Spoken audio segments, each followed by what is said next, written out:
Hi everyone, welcome to episode 5 of CCC Radio. This is your host Ricardo Carranza. And Jordan Coca. And today we got a special guest with us. Andrew, if you want to introduce yourself. Hey, my name's Andrew Harriman-Duke. Most people call me Duke. Very excited to get jumping into this one because I'm not gonna lie, I feel like a lot of people are actually gonna listen to this podcast and be like, wow, I didn't know so many things that I heard in this podcast. Well, that's the interesting part about our guest today, right? Like, he told us what. So you've been couponing, you said, right? Oh, yeah, I love couponing. My girlfriend or fiance makes fun of me all the time, but it's fun to do because you get something different and you're going to be sitting on the couch watching TV and whatever. You might as well find different stuff or email somebody and get coupons and whatever. Yeah. Okay. And then, I guess, how did you first, start about couponing, or how did you hear about it? You know what I mean? Like, were you young? Were you, 16 and 17 doing this, or? Oh, yeah, man, the first one was, the McDonald's coupons, man. Oh, I worked really? at McDonald's for, 4 years. That was the biggest thing. It's, $6.30 or something for, a meal.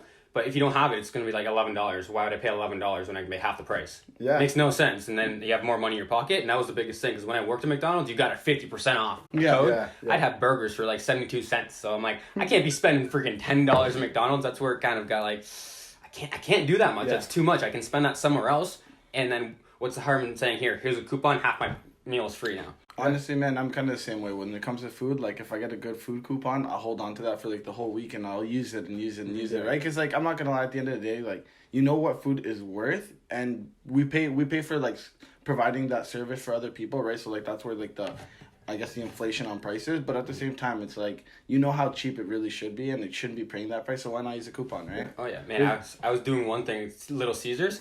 Yeah. Oh, yeah, you got a, what was it? Pizza and crazy bread, and it was so cheap. It was literally $6.77. Free bread was the coupon code, and done. I did that for 2 weeks. Yeah. And then I okay, stop for a little bit. Month later, I'm like, let me try it again. Did it again, did that for another 2 weeks. It cost me $6 for literally a meal for me and my fiance.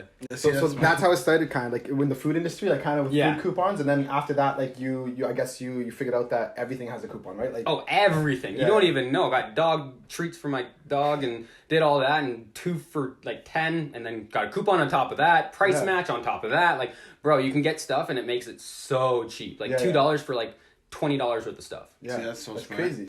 How do you, crazy. So, I got a question. How do you, so you doing this, how do other people, in your friend group or, family react to this? Or, oh, man, they think I'm the cheapest person. They're like, oh, you're so cheap. I'm like, bro, I'm cheap. I love the stuff in life. I got some nice stuff, too. I got, an Apple Watch. I got MacBook, or my fiance got a MacBook. I have AirPod Pros. Yeah. But, I like the nicer things in life. I just want to spend my money on the nicer things in life, not the little things that I don't really spend much on. Okay. Yeah. No, but that's very advantageous, though. I get what you're saying. Your mindset is, some people can say, oh, you're super cheap and all that, but, you're actually valuing your money and your time, where, you're not going to waste your dollars when you don't have to. That's super respectable, you know what I mean? 100%. So, it's his hours in the day and you put forth. It's you're not, okay, if I worked for $20 an hour, you want your $20 an hour actually to be worth that time, right? Yeah, and, that's how I do it, too, because I'm like, if I'm going to spend $10, how much of my time per hour is that now? So if I spend $10 at McDonald's, that's half an hour of my work. Is that worth my time? Yeah. Probably not. I could probably just make something on the barbecue. It's going to be better or just as good. Yeah. Okay, that makes sense, man. And that's I think that's the thing where people kind of shy away from too, right? Because it's and what's wrong with couponing too, right? That's kind of crazy because I remember that one TV show that they had, the Insane Couponers. That's what I watch, man. I watch it so much. Right? And it's crazy too because I feel I don't know. I think it kind of paints it in a bad way. At least at first, when you first watch it, it's oh, these are crazy couponers, and it kind of makes them seem kind of ridiculous because there are extremes to life, right? You'll have people who are the extreme end of couponing where they're hoarding stuff, and at that point it's kind of over the top. But then, for example, you have people like you where you just kind of utilize those coupons to get what you want exactly for a cheaper price. Right? And nowadays it's couponing is that much more accessible, right? You're doing all these coupons online and stuff like that. You're not hoarding from the little flyers. Right? Yeah, exactly. Those little papers. So now you can really super basically be a couponer, but it's not that much effort. Right? Yeah, and it's it's not papers in your pocket that you gotta pull out and be oh, here you go, it's just on your phone, scan a code, right? You have that, I have an app, it's called Checkout 51, and you buy stuff and you can go on there and claim it and you can get money back. I was telling you guys just before this, I made money off of doing that. So I want to tell explain this. Explain so it's wild. So I follow this girl called Coupon Cutie on Instagram. Give her a follow. She's real good. And she'll post stuff, and sometimes it'll be real cheap stuff, Amazon stuff, 50% off codes for Amazon plus $20 off, something stupid. Yeah. It's ridiculous. Yeah. So I saw her page the other day, and I was already going to my friends around where Dollar Tree was. Yeah. And they had sanitary wipes that were $1.50 that you got back on this app, but it was only $1.20 $25 at the store. Plus there was a Swiffer Sweeper starter package that if you bought it, you got $3 back. Ended up buying it all. It cost me $8.58. Got it back. I got $10.50 back. So they basically paid me to take their product. Yeah, man, that's crazy. Like, and how'd you figure that out though? Just, like, man, by following this girl, and then this girl finds stuff from other people, and I just start following them, and then you look at my phone, and it's like normal post, coupon post, normal post, and it's just ridiculous how much. It's literally a market for anything. Yeah, like that's its own like market running. It's its own world. Like while people are just going to the store and buying stuff, like there's an underground market. And it's crazy though because it's crazy though because he got paid to take the product. That's what I mean. You got paid to buy stuff. It's like, come on. And I was already going there. Yeah. So like, why not? Yeah. And like the biggest thing people don't realize, you can just like a lot of people are like, oh, it's a coupon. I don't want it. I don't want this kind of stuff. I want coupons for stuff I want. Email the company. Tell them that you love their product. You keep spending so much money on it. Do they have coupons? Do they have somewhere that you can save some money, maybe give it to their friends so they can try? Maybe don't give it to your friends. Why not? You can take it for yourself. Tell them to do this themselves too. So now you just have the more amount of product and you just didn't really do any work for it. You sent an email, which you can do that while you're watching TV or driving, or your friend's driving somewhere. Don't text and drive. That's awesome. Like, have you done this like to a company? Like I haven't. That's a lie. I have done it a couple of years ago where I emailed them and I was like, okay, sweet. I can't remember what company it was, but I did that. But I want to get more into it now because the more stuff that I buy for the house, and it's like I want to buy this and that, and like it's so much cheaper. Yeah. That's good, what has been like, I guess, your biggest purchase on a coupon? Like were you able to buy something like huge, like obviously cars aren't in coupons. Well, like a pool. What was like your biggest like purchase like that you're like, yes, that's a steal? Well, I wouldn't say a coupon I use it for, but I did just get the brand new truck you guys saw outside. It was a 2021 Ram. Yeah. And I didn't use a coupon, but it was more just waiting to see when it was time for me to buy. See when it was I've wanted a truck for like 3 years. My friend just bought a truck. I was like, damn, I want a truck. But I was like, I can't because like I don't have the money for it. And I did have the money. I just had money for other things that I wanted to do. Yeah. So it's just something that I wanted to get done. So I waited till it was the cheapest and I made sure because I looked for 2 years, made sure that was a cheap deal. Got it. Plus, then you got to haggle a little bit with the person, and I got free stuff out of it, some extra stuff. Why not? And then I drove to Toronto to get this truck. So, but I saved an extra $5,000 by buying it in London. Why not? And what? Spend $250 to get there and back with it. Yeah. So it might not be a coupon, but I'm the biggest coupon. I have so many. I don't even remember half of them. My memory's terrible, by the way, too. So I get what you're saying though. Like not necessarily a coupon, but like I feel like you're always on top of it and like looking for the best deal, right? You're not just gonna say yes, I want to buy this now, like without figuring out how can I get this cheap. Yeah, you're patient with it, right? Yeah, it's almost like a process. Man, that's the biggest thing. Everybody, especially with Amazon nowadays and stuff, everyone's like, I want it now, need it now, need it there. It's like, but why? Why not just wait? Why not wait 2 more weeks when it goes on sale? Biggest thing is Canadian Tire. I love Canadian Tire. They have great stuff and they can get it for real cheap because they have big buying power. So you wait for stuff to go 75% off, then you buy it. Why would you not do that? And then you're gonna wait what, 2 months? Maybe that long, maybe not, probably not. But you're gonna save $100, $200 depending on what you need. Like you can save a ton of money just by waiting. You don't need stuff right now. You want stuff right now. That's true. That's a good way to put it. Really good. So my question would be like, have you had anybody actually pick up on this? Like any of your friends or like family, like they've seen you been couponing this whole time and like they've seen like the advantages of it and they said, oh, I'm gonna start doing it. Has anyone picked up on it? Or most people not so much, but I do have a really good family friend, which she really picks up on it. She sends me Snapchat sometimes. She's like, look, I feel like Duke. I got this for free and that for free. So it's nice to see that. Like little friends, like sweet, like. I'm rubbing off on you, you're getting free stuff. What's the harm of getting free stuff? Even if you have to print a coupon or do whatever, like, who cares? It's free. You don't have to do much for it. And see, because like I was like, that's what we were talking about before. It's like, you know, like the whole talk we were saying, like some friends will pick up on like, let's say stock talk or like you're just talking about money. So for some people, it's like, oh yeah, I love to hear what they're saying. Other people will be like, I don't want to hear this because this isn't a conversation I'm like comfortable with, right? Like not everyone's comfortable about talking about money, right? Or even what they want to do with their money or how they want to like, or how they operate, right? Because like for everyone has a different life, right? So they have different needs, different wants, right? So this idea of like when somebody else has a skill like yours, for example, couponing, I'm the type of person I'll pick up on it. I'm like, oh sweet, like I kind of want to do that now myself because it's like it's gonna put me ahead, right? And the question pretty much came down to like, did you did find someone that actually picked up on it, and that's kind of cool. Yeah, it's fun when you do, because then you have somebody else that you can like send stuff to. I send stuff to my friends now, and it's just like, if you guys don't respond, I don't care. I'm just gonna send it to you. Yeah, exactly. If you guys think like I'm just gonna go grab it now, sweet. Then it saves you $5 or $2, whatever. And it's just great to see other people save money. I love to help people save money and show people financial literacy as well. Exactly. Yeah, and like I guess like to touch on your point, Coco, like you know how you said it's kind of hard when people talk to their friends about like finances. It always has like a negative stigma, right? It's always like, oh, like you're trying to brag to me how much you have or like how much you don't have, right? Yeah. Like why do you think that is? Like is it because they haven't taught that in schools and stuff like that? Like because like it's a touchy subject, right? Like I worked at a bank and I remember like even talking to people on the phone, you know, like at a bank, I would, like you they can't don't really even bring want... stuff up or irk them the wrong way when you don't mean to, you know what I mean? Like no, just why do you the think right it's question. like such a heavy stigma to it? Like any of you can answer that.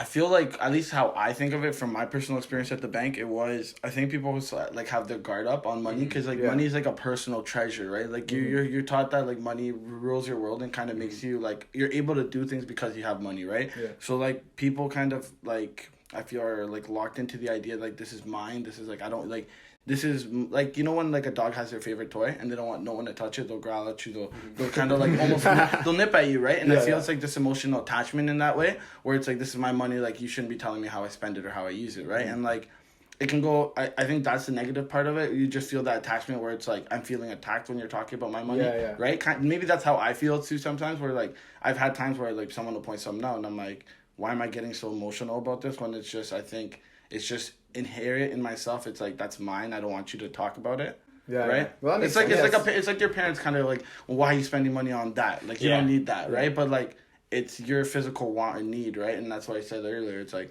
everyone has different wants and needs, and I think that's why it's so hard, because there's no necessarily like middle ground where everybody can kind of like, there is. And like at the end of the day, like you're taught all of your financial literacy, I feel like, from your parents. Right? Yeah, so very much. All from your parents, not from school or anything like that. So like that's why I feel like everyone has their own unique experience. Maybe we feel like we're on different knowledge levels where like we're kind of shy to talk to someone else about our money because maybe they know a little bit more. Yeah. But like I feel like it comes down to like the teaching of it. You know what I mean? Like it's never taught at school. No.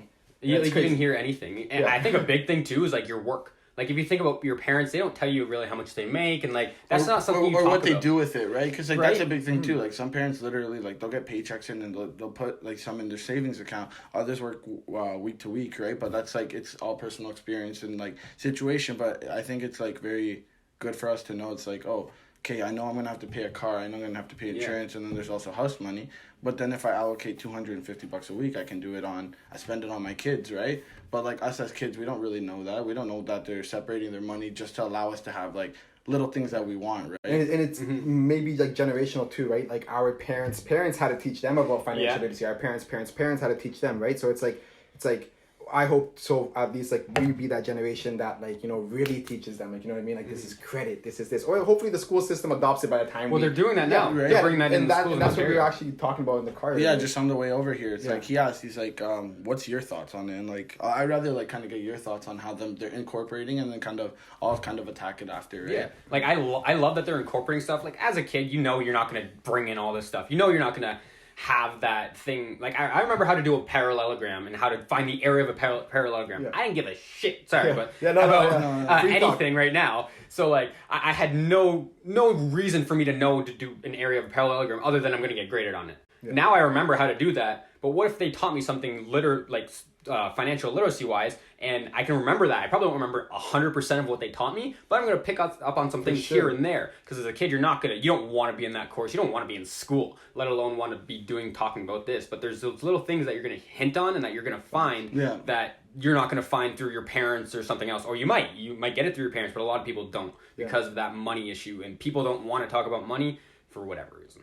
Yeah, right. And it's like, so like when he asked me, I think it's like really good because like, for us at least, where our company wants to do is like spread financial literacy, right? So like if they're attacking it first, like a lot of people thought it's like, oh, it's kind of negative for us because it's like, oh, you guys are doing it now, the school's doing it, so like maybe they're just doing what you guys are doing already, so like why pursue that? But like I said to him, I think if anything, this is just a better opportunity for us because it just gives more of a want and a need for like what we're trying to do, right? Because if the school's going to do it, right, sure, but they're going to do it from a perspective of an adult, right? And I think that's the hardest way to connect with people is like, okay, I have someone who's 40 years old teaching me about it, but it's very like curriculum based. They're not going to like relate to themselves. They're not going to tell you horror stories of like how they crashed an account, right? None. Right? None of that, none of that's actually real. Like, that they're going to share with you. So like for us to share like stories like that, I feel like there's a personal level. So I feel like that gives us more of an edge. And also like now, for example, if the schools ever do want to do like presentations, like we were actually going to do a presentation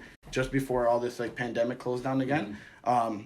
So now we're like, okay, so we're going to do a presentation before the curriculum was actually being like implemented. So I find it's going to be that much easier to actually get into the schools and do these talks like we wanted to originally. Yeah, it's not hard to find stuff too. Like if you want to make kids interested in it, one thing that my mom did, we watched TV together. We watched like The Amazing Race together. We have this other show that's called The Susie Orman Show. Okay. It's a financial literacy coach, whatever, let's call her that. So I don't know her actual thing.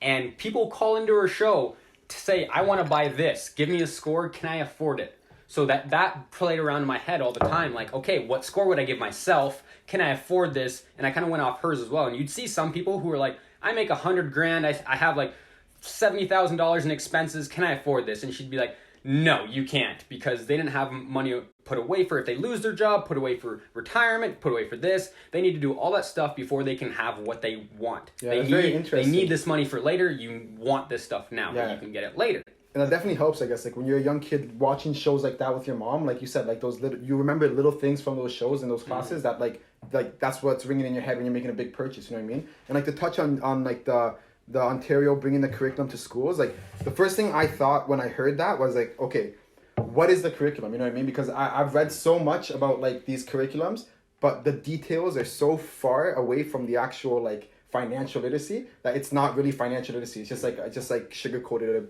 a quick little brush upon it, right? So like basically what we're doing as a company, Capital City Crow, is like Coca said, like this is like a good opening for us. Like, you know what I mean? Like it's a good chance for us to get into schools because of the fact that they already you know what I mean, they already have a curriculum for it. So it's a nice, like, you know, group presentation for the classes and stuff like that, right? And basically what we're trying to figure out right now is what does that curriculum actually mean? What's inside that curriculum? Like we're in talks right now with like a couple of teachers in the school board of London, and we're just trying to get more up-to-date details so that we can do basically all of our curriculum and all of our presentations based around it. You know what I mean? Yeah. So yeah, that's basically where we're at right now. Yeah, because the biggest thing, we want to support it, right? Like, and yeah, also we want like, to support it. And like, also we kind of need to figure out like what aren't they including that we need to put in, right? Because like that, like as you said, it's that you said that they do show you what they're gonna do, but it's very far off. Like I told you, they're not gonna tell you horror stories. They're not gonna tell you like what like really matters to actually have good credit. Because like when you want to go get your house, like when you're our age, right? Yeah. And they tell you, sorry, you like you don't have good credit. Sorry, we can't lend you a loan. And what do? Now, right? You have to get someone to co-sign for you. What if like your family members or even your friends don't want to co-sign for you because you have bad credit, and it's like it's a snowball effect almost, right? Yeah, like that was the biggest thing for me buying a truck and a house. I have like an 800 plus credit score, and that's what really helped. But nobody knows about that. No one knows how to get your credit up there. No one knows about this stuff, and that's what they need to teach in the schools. Exactly. And then like I guess like did you just learn just from life, or was there another program or something you watched with your mom? Yeah, or like that. Or... seeing my mom go through like a divorce and money going away, and like we moved from this 2-story nice big house, we had our own room, to me and my brother sharing a room, and my mom had her own room in this like one bedroom apartment. So me and my brother had a room, she didn't have anything, no AC, nothing. She had to rough it for a little bit, and now she lives in a house that's worth over $550,000, which is housing market, but as well made her own money back and did all that. So like she brought herself back up, and the biggest thing I remember her saying is that she either had to give up her pension or give my dad more of the house, more of the money from the house. So she chose more of the money because how much her pension meant to her and how much she would actually get in the long term and how much money she would lose if she gave that away. Yeah. And also think she's worked a while to like build that up. Think about it. Yeah, she's worked 32 years now. She's retired at. She retired at 56, I'm pretty sure. That's sick, man. Close to that, whatever age. I think 57. Mom, whatever. You might get in trouble out of that. Doesn't remember. But like, this is what helps me. Like your real life situations, and as a kid, I didn't really think about everything like that. But little things that I heard, and now that I realize as an adult, like, okay, like that's why she did this. I understand that now. Right. Like, I need to think about that if something happens to me, and like I have to think about my future that way as well. Yeah, that's good, man. That's good. Question. So like, do you find a lot of people you hang around with are like financial literate also? Do you find like like, and it's a good question, right? Because like you're obviously, everyone has their different groups, right? Like I hang out with like a group that cares about this stuff. I hang out with groups that don't care about this stuff. Some people own houses, some others don't, right? So like obviously every little group is different, right? So yeah, like you find that like you're kind of like the black sheep of that, or in a way? More than one way, yes. I hang around with a lot of hockey people, so yes, definitely do. But a lot of their families were either well off, or like they didn't have the knowledge, or maybe they just didn't want to know about it. Yeah. But it's just trying to help them learn about it, and they just don't want to talk about it too. Like I had a buddy who just bought a new car. His other car was fine, and he drives a lot for his work, so he bought like a nicer car, so he wants to have fun for when you're driving an hour a day out of your work. But he just rolled over $6,000 into an already used car. So now he doesn't realize he's paying off that car almost double, because he's now rolled that other interest payment plus the other payment that you just were paying plus the payment that you're paying now. And people don't realize that, and they're not told it. They're like, oh, I have a lower payment than I had before. Yes, but now it's spread out over a longer period of time. You're paying more interest and you have less money. Yeah.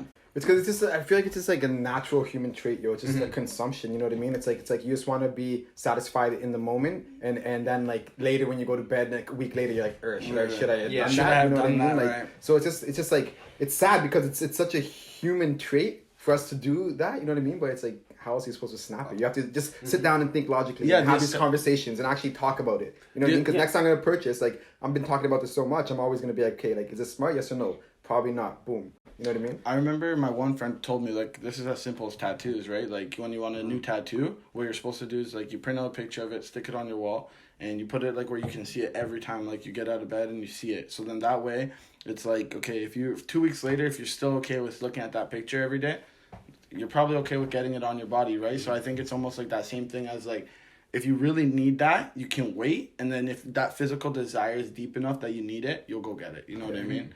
And then I was gonna ask you, have you like budgeted or stuff like that? Like, how do you keep your stuff organized, or is it you kind of just always been naturally good with it? Or? I've been naturally good with money, and like I was like, I technically budget, but I don't really. Like I say like, oh, I kind of need this much, or I need this much in my account. Like normally before I had a house and all this stuff, I was like, if I didn't have $200 in my account, I was broke. I didn't have money. I couldn't go anywhere. I literally physically couldn't go because I didn't have that money to pay my credit card off right away. Yeah.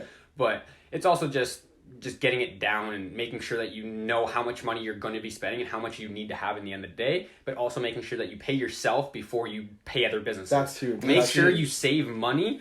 And that's what screwed me at one point, because I was working the place and I wanted to try and get a job in my field, and I was like, my buddies have not worked for a while, so I didn't work for like 3 months. Yeah. I was like killing myself because I had so much anxiety. I wanted a job in this field, and I just went through 5 years of school, all this stuff, and I just wanted to find it. And I just got to a point where I'm like, all right, I just need a job. Like, I'm getting lazy. I want more money. I just you're more else through my savings down, too. Right? Yeah. And it's just like you don't have the drive to go do stuff. And like I have Crohn's disease, so with my disease, I get pains and stuff all the time, and I kind of have fixed that with medication now. But I've seen that side where you get lazy, you can't do anything. And like, I don't want to be that. I want to get stuff done. I want to go do the stuff. I want stuff in the future, and I know I need to make money now to get that done and have fun then. Maybe not have as much fun right now, but I'm gonna have fun with my kids and do that and have a sea-doo or something like that and drive around the sea, like whatever needs to happen.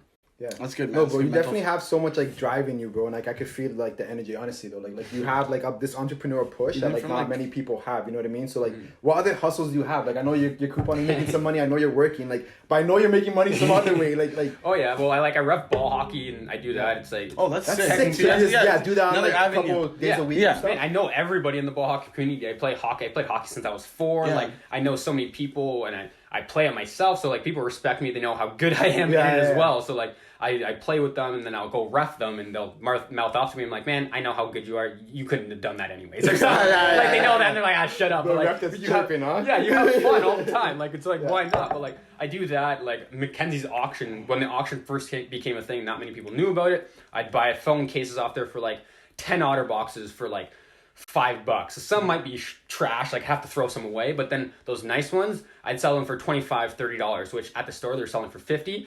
Whatever, people would come to me and I'm like, sweet, I just made $50 and I spent $5 and I still have 4 more cases to sell. So if I don't sell those 4 cases, they're sunken doesn't cost matter, anyways. yeah. I don't care. I've made my money. Yeah, I don't exactly. need it. You broke even. You broke even And I've at had that that. point, yeah. I literally had phone cases. I had like 2 bags full, and I was like, all right, I'm just gonna donate these. I don't need them anymore. Yeah. Who cares? But like, it's just little things. I also like, I work a lot too. Like I try to work as much as possible. Like at some points, I have 3 different jobs doing that, plus doing side hustles. Some under the table stuff we can't talk about as well, but like some other things, making sure that like if stuff that I like to do and I like to indulge in a lot, then I'll try and buy in bulk so that I don't pay that price. But then my friends pay either a cheaper price or the same price they pay anyways to make sure that I don't spend my money, but I'm still getting what I want. Yeah. And what would you say, I guess, like, is your why? Like, what's driving this? You know what I mean? Like, I feel like you have this push and you want to keep on going. And, like, but what's your why? Like what's... Like, why do you... So, partially my family, like, I seen where my dad is, I seen where my mom is. My mom had more of an education, my dad didn't, and I saw him kind of struggle through life and getting jobs and losing jobs and getting jobs. My mom had one throughout the time. Like, my mom was more financially stable throughout her life, where my dad's more financially stable now. Yeah. So, I've kind of just grown up by being like, all right, well, I see where my mom was. I want what she wants, and right now in our lives, it's really hard to get that. Yeah. But now I want more than what my mom had. I want to be able to say, hey, mom, like, thanks for doing everything for here. Here's this gift or something, or here, come stay at my cottage that we just had for whenever you guys want. Or like, go to the cottage. Exactly. Have fun doing whatever you want, and it'll be on my dime, or I'll be able to help you or help my dad or whatever it is to get them doing it to enjoy, and also see like the stuff that either we didn't enjoy as kids and I want to enjoy, to show that to my kids, and I want to do everything I can to let them enjoy and embrace a full happy life. Yeah, that's great, man. Makes a lot of sense, bro. That's sick. I just wanted to ask. So my question then is like, what kind of pushed you, or like what was like, what got you to come on the podcast then? Man, I honestly messaged you guys because like, yo, can I come on? Like, this is sweet. I love like financial literacy. My friends don't like to talk about it. Yeah. And like, boys, if you're listening, talk more about it. You want to learn. I know some of you aren't the best, but talk about it. We'll help you like get through it. Yeah. And that's the thing. Like, helping friends and doing stuff is a start. Like, you don't have to be like their parents. If you want to talk about money, be like, bro, that wasn't a good decision. Let's talk about why.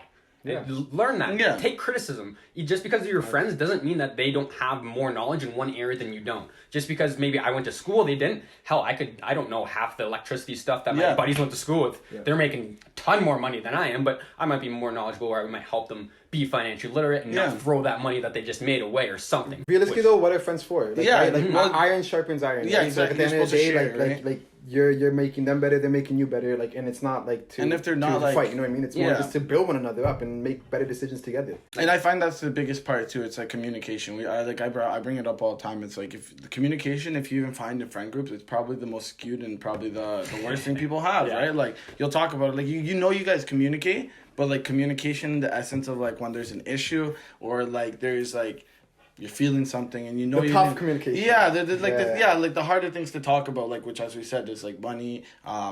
Maybe you made a bad decision and like you need to realize that it's a bad decision, but it's hard to, especially if you're so clouded in your own mind about it, where you're like, nah, I what I did was what I did, right? But like there's levels to everything. You have to be able to break situations down to understand like, was this the best move on my end, or like even was it financial, like that, like it doesn't even have to start financially. It's like, was this the right move for me and anyone around me, right? Yeah, normally your friends, you take the biggest hit from them anyway. So you already made a bad mistake. You know you made a bad mistake. So you don't want to hear them to tell you made a bad mistake. So that's, I think that's partially why people don't talk about it. Yeah. No, for sure, man. That's good. I was going to ask you this. So what's your plan 5 years from now? Like, where are you going to be? Like, what are you doing? Yeah, so I just got a new job, so we're hoping to move outside of London. Again, that's a big thing for making sure we know what we want, but we're not going to be able to make that in London for another 10 years. But if we go outside, we can make that in 5 and make what we want. Yeah. So I want to be able to, in 5 years, I want to have like a Sea-Doo. That's the biggest thing lately. When I buy something, I always I want the next thing. What do I want next? I bought my truck. All right, I want a Sea-Doo. But I also got to pay off my truck first at the same time. So like I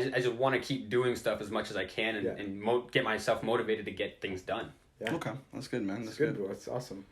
What about you, Koga? I don't know, man. So, like, you caught me off guard. Like, I was thinking, like, what's the next question? But in reality, man, like, so I just started this new job at a special effects place, right? So we'll see how that goes, because, like, I just finished school, so now I'm going to actually get a job in my field. So I'm kind of excited about that, because, like, who knows, right? Like, after this, I either stay at this company or I go somewhere else, right? But at the end of the day, it's, like, exciting to finally, like, have done school for the last 3 years, and now I'm actually doing what I spent my last 3 years of painstaking crying at home because I didn't know if I was gonna pass an exam or something, like little things like that, and actually being further ahead. So hopefully somewhere in my career. So like even if not, like I'd hope that I'm pushing CCC more, right? If I could leave the job that I'm doing and push CCC only, I'll do that. That's cool for me. But either way, I want to just end up getting a house, as you said, like just out of the city, just because I kind of like land. ATVs are like a love for me. Like just give me an ATV, 15 acres, I'm good. I'll be happy drifting on there. Like it's fun. What about you? Me, 5 years, hopefully. Like still kind of just running, like, I guess the businesses that I'm running right now. Right. So like, like Capital City Crow, Green Clean, and Cranes Renovations. I think I'm just gonna be pushing that for the next 5 years, and honestly, probably next 10 years. I'm in that, like, when I turned 25, like, I swear the stars aligned. Like, Like something weird happened, bro, where like I just went, toof. You know what I mean? Like I just tuned it in. And like that's my mindset's literally my mindset's literally been like on like go, like as in like let's just try to get work experience and like entrepreneurial experience and try to learn as much as you can and invest in things while I'm young. And like I feel like I'm just in that kind of locked in mode for the next like 5 years. Mode, right? Yeah, so I'll probably be doing the same thing still. Just maybe in my own little place and stuff like that. But like I'm just gonna keep on going with that. In due time. That's good. Yeah. So have you been keeping up with like what's going on in like I guess like with the stocks and everything like that, or? No, that's like one big thing that I want to get to. Like I started my career, like that was a big thing I wanted to get in my career, get going with that because I want to learn more there so I can grow my money as well and grow my career. But now it's the time where I want to learn more about stocks. I've done my hustle. I want to get that. And I'm younger, but I still want to be able to make my money work for me without me really doing as much. Without actually have to put in like two hours to make $40. I want to be able to put 2 hours to make $10,000 or make $200. Who cares? But something where I'm not doing a time for my money type thing. Exactly. You're not exchanging. And the stock is one of the hardest workers, bro. That thing works 24/7 while you're sleeping. Yeah, exactly. You know what I mean? Like during, like honestly though, it's one thing that like I've dove into the stock market like probably like 2-3 years now, and like I never look back because like you said, it's like putting your money into something that's growing, right? And even if the stock is down, like you still hold for a while, you buy more, exactly. You buy more, pretty much. But it's definitely like that's another thing I feel like people need to learn about, bro, like in schools and stuff like that. Stocks, like, that's a thing. You can buy a company and stuff like that. Well, that's the thing. Like, me, like, I don't know if I'm pretty sure we've talked about this, but this would have been like first podcast or whatever. But it was Blizzard. Like, I game a lot, right? Blizzard Entertainment back in 10 years ago, I think it was 2011. If I'm correct, it was worth like less than $20, right? Now it's worth $111. So if I knew when I was 10 years ago, when I was working at Little Caesars, making my whatever little bit of money, if I was buying that unit of stock, because I like that business, contributing to the people I like. It's like when your friends make their own clothing brand. You're like, I'll buy your shirt because like I want to support you. I would have done this if I knew that I could. Advertisement there too, Louis. Yeah, gonna punch it there, huh? Yeah, exactly. You've seen it, but just little things like that. It's like, okay, if I could have bought that stock, now I'm making $90 for every unit I have bought, and then all I was doing there was just supporting the same company I was playing games for, right? Yeah, and that would have been good knowledge. That's the thing with like big companies too. They don't want you to do that because they want you to invest in them, and they don't want you to know about the smaller ones. I feel like if you invest in smaller companies, then there's going to be more companies out there for competition. So they don't want you to know about these other smaller ones, so they grow and make more money and take more money away from them. And that's the thing is like with investing, like when you introduce a new company, like most of the time it's like you introduce it to the big investors, like the people who have a lot of money first, so that they can get in right when it's baby. You know what I mean? Like the stock is like less than like Shark Tank. Yeah, exactly. Like and then it pops, and they make their millions. They're out, and then the retail investor stays. And then and then we play the fun game. You make the small stuff, they make the big stuff. Yeah, it's the big whales that when they exit, right? That's the scary part. Yeah. We'll wrap it up from here. Yeah, we'll conclude that. Thank you for everyone who actually listened throughout the whole way. We really appreciate it. And thanks Andrew for having us. Yeah, for being on the show. Honestly, appreciate it, bro. Yeah, we'll have you back sometime soon. Of course. Sure. All right. Take care, guys.